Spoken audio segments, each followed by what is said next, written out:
இலங்கை இந்திய பாலம் அவசியமற்றது. ஜெனீவா புதிய பிரேரணையை ஏற்கவே மாட்டோம். வெளிவிவகார அமைச்சர் விஜித ஹேரத் வீரகேசரிக்கு செவ்வி. அரசு அடக்குமுறைகளுக்கு அடிபணிய போவதில்லை. அரசு ஊழியர்களுக்கு ஜனவரியில் சம்பள உயர்வு. சபாநாயகருக்கு எதிராக நம்பிக்கையில்லா பிரேரணை அடுத்த வாரத்துக்குள் முடிவு என்கிறது பிரதான எதிர்க்கட்சி. ஜெனீவாவில் இலங்கைக்கு ஆதரவாக இருங்கள். அமெரிக்கா, பிரித்தானியா, இந்தியாவிடம் இலங்கை அரசாங்கம் கோரிக்கை. 28 சிறுவர்களும் 118 பெண்களும் இணையவழி மூலம் துஷ்பிரயோகம். போலீஸ் ஊடக பேச்சாளர் தகவல். சர்வ கட்சிகளின் பங்கேற்புடன் இடம்பெற்ற ஐதேக சம்மேளனம்.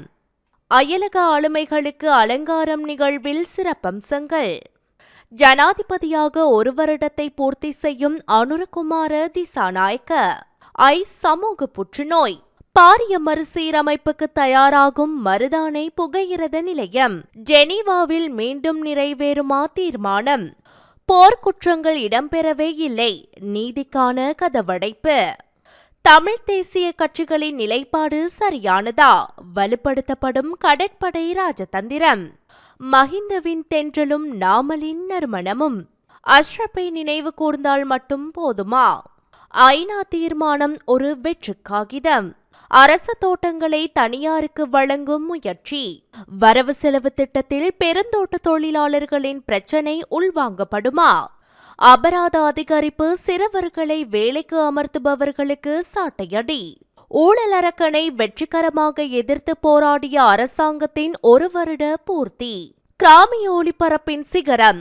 VN மதியழகன் எழுதுகிறார். லண்டனில் தலை விரித்தாடும் வறுமை. லண்டனிலிருந்து இளைய அப்துல்லா எழுதுகிறார். பாரிஸில் 3 நாட்கள் தமிழர் திருவிழா. கனடா ஸ்காபுரோவில் 3 நூல்கள் வெளியீடு. இந்த விடயம் உட்பட பல்வேறு முக்கிய பல தகவல்களை அறிந்து கொள்ள இன்றைய நாளுக்கான வீரகேசரி நாளிதழின் மின்னிதழை வாசிப்பதுடன் மேலதிகமாக இணைக்கப்பட்ட பக்கங்களில் வெளிவந்துள்ள முக்கிய பல செய்திகளை mypaper.lkயை சப்ஸ்கிரைப் செய்வதன் மூலம் படிக்க முடியும். வீரகேசரி, எங்கேயும் எப்போதும்.